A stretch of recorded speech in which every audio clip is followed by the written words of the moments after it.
libertados por el Hijo. Ustedes necesitan libertad de la esclavitud de este pecado. Y solo se encuentra en la cruz del Calvario por la sangre derramada. Pero hay que acercarnos humildemente para pedir perdón, para rogar salvación. Pero tenemos que reconocer que hemos pecado, que somos esclavos del pecado, que no somos dueños de nuestra voluntad. Aquí, Onésimo, mis hermanos, está Pablo intercediendo por él. Pablo es el mediador entre el dueño de la vida de Onésimo y un esclavo fugitivo que merecía la muerte. Jesucristo también es el intermediario, es el mediador, es el que intercede, es el abogado, es el que se puso en medio entre el cielo y la tierra. No hay nadie más que Jesucristo quien se puso como mediador, que intercedió y que dijo: Padre, perdónalos, porque no saben lo que hacen. Estaban matando, estaban torturando, estaban atravesando las manos sin contaminación y sin pecado de nuestro Señor Jesucristo. Lo habían azotado y le habían hecho surcos en sus espaldas por los látigos de fierros puntiagudos y bolas de fierro. Le habían escupido la cara, le traspasaron también los pies, le pusieron su corona de espinas. Y el que intercede decía: Padre, perdónalos porque no saben lo que hacen. El intermediario entre Dios y los hombres, dice aquí, Jesucristo hombre. Aquí la palabra de Dios nos enseña en primera epístola a Timoteo, capítulo 2, versículo 5. Mire cómo dice: porque hay un solo Dios y un solo mediador entre Dios y los hombres, y se llama Jesucristo hombre. Un solo Dios y un solo mediador, un solo intercesor, un solo sustituto que recibió un pago, pero por nuestros pecados. Y aquí Pablo revela eso. Pablo, como intermediario, dice: lo que te debe, Onésimo, ponlo a mi cuenta, yo lo pago. Jesucristo le dijo lo mismo al Padre: Padre, perdónalos, yo pago, Señor, el sufrimiento y el infierno que ellos merecen. Ponlo a mi cuenta, Señor, el pecado de los hombres en mí. Es la única forma de que el hombre sea salvo.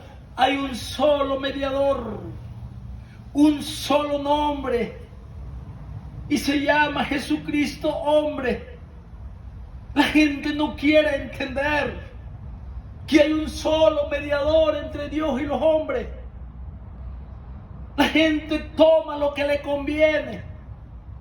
Prefieren una religión porque le dan permiso para vivir como quiera, porque no hay arrepentimiento y no quieren reconocer que hay un solo hombre, Jesucristo hombre, como mediador, como intercesor, aquel que dijo: Padre, perdónalos porque no saben lo que hacen.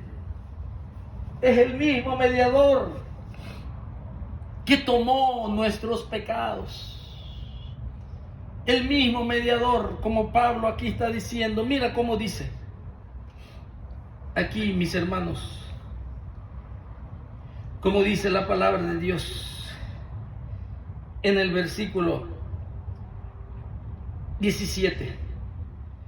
Así que si me tienes por compañero, recíbelo como a mí mismo. ¿Quién está diciendo esto? Recíbelo como a mí mismo. Y luego dice, si en algo te dañó o te debe, ponlo a mi cuenta. Si el esclavo te debe algo, la deuda no te lo puede pagar, ponlo a mi cuenta, yo lo pago. Así dijo Jesucristo, yo pongo mi vida, Padre, yo pongo mi vida. No hay otra forma que el hombre pueda ser salvo de la condenación del infierno. No hay otra forma de ser libres de la esclavitud del pecado. No hay. Ponlo a mi cuenta. La justicia divina para satisfacer su justicia, la ira de Dios sobre Jesucristo. Es por eso que vemos aquí a Filemón.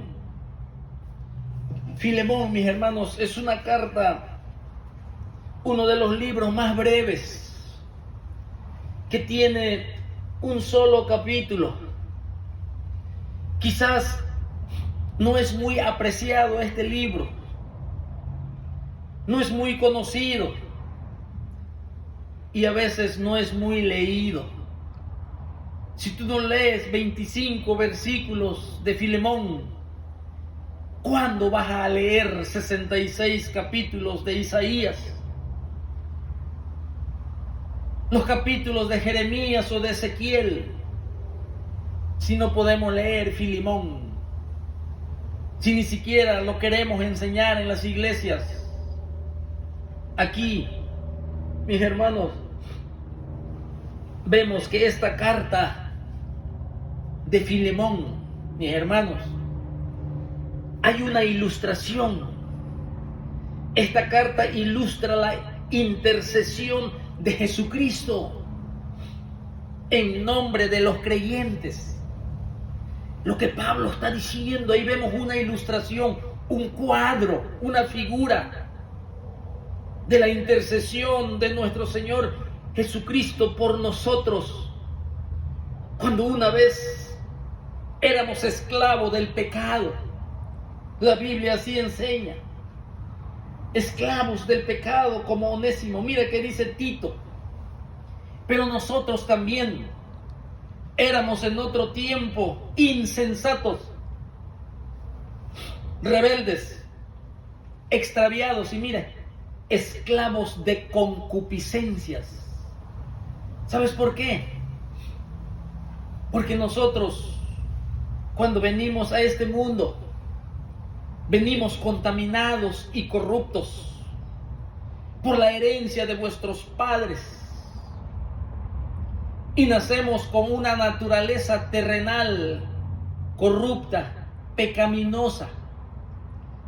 Esa naturaleza no necesitas aprenderlo, sino que solo se manifiestan. Lo que se tiene que aprender y practicar es la palabra de Dios, pero todos los deseos carnales y, como dice aquí, las concupiscencias y deleites diversos, viviendo en malicia, envidia, aborreciéndonos unos a los otros, eso no se aprende, eso se manifiesta, porque somos esclavos del pecado, de esa ley. Aquí, la naturaleza terrenal, te lo voy a enseñar. En Gálatas capítulo 5 y el versículo 19, aunque en Marcos capítulo 7 Jesucristo también nos dice lo que sale del corazón del hombre y tiene una similitud con Gálatas capítulo 5, el versículo 19. Esa es la ley del pecado. Esas son las obras de la carne, así son conocidas. Y ahí dice, y manifiestas son las obras de la carne. Primeramente, que son adulterio, esos deseos de los ojos, esa codicia, la codicia que no puedes apartarte de él, que te esclaviza, aunque estés bien casado, aunque vivas con la mujer de tus días, pero si tú andas codiciando y andas deseando, dijo Cristo que aquel que codicia con sus ojos a otra mujer ya adulteró en su corazón. Cuando tú estás solamente viendo y desnudando con la mirada a las mujeres, esa es la ley del pecado que vive en ti, que te posesiona, en donde te somete rigurosamente a esa pasión, a ese vicio, y te tiene controlado. La fornicación, ese es otro pecado que solo Dios lo ve, los que lo practican y los que no lo practican. Las relaciones extramaritales, está la inmundicia. Mire, se manifiesta la inmundicia, lo sucio, lo perverso. No necesitas aprenderlo. Esa es la ley del pecado. Sí, la contaminación, la corrupción que hay en nosotros. Sin Cristo estoy hablando. Cuando estás sin Cristo. Por eso somos esclavos los que están sin Cristo. Aquí dice, la lascivia. La lascivia es ese pecado que tú practicas, en la que te deleitas y ya perdiste la vergüenza. Lo haces sin vergüenza. Pierdes la sensibilidad y hasta la conciencia misma ya no oyes la voz de que estás mal, porque estás hundido en la ley del pecado y necesitas la libertad para ya no practicar ese pecado. Y Jesucristo dice que la paga de ese pecado es la muerte. Eso es lo que nos separa del Señor. Por eso no podemos tener comunión. Por eso no podemos entrar a la presencia del Señor. Y sigue diciendo aquí, idolatría. Los ídolos, la idolatría. Pero no solo te está hablando de la idolatría, de lo que en el Antiguo Testamento levantaban imágenes de Acera y de Baal. No te está hablando de imágenes hechas a las manos de los hombres, que no oyen y que no ven y que no pueden caminar, sino que tú los tienes que cargar. También está hablando de idolatría, de todo lo que ocupa tu corazón en vez de Jesucristo. Cuando ya sacaste a Jesucristo de tu vida, tú puedes ser idólatra a la avaricia, porque dice que la avaricia es idolatría. Un exceso amor al dinero, que es raíz de todos los males, dice Pablo a Timoteo. Amas más eso que a Jesucristo nuestro Señor, que es más precioso, que es más maravilloso, que es Dios eterno, que puso su vida por nosotros. La idolatría es grande, es una gama amplia. Quizás tengas un ídolo de carne. Quizás tú ames más a un deportista que a nuestro Señor Jesucristo. Quizás tú amas más a un artista que a nuestro Señor Jesucristo, que puso su vida. Un artista, un deportista, entregados a la idolatría, entregados a la lascivia.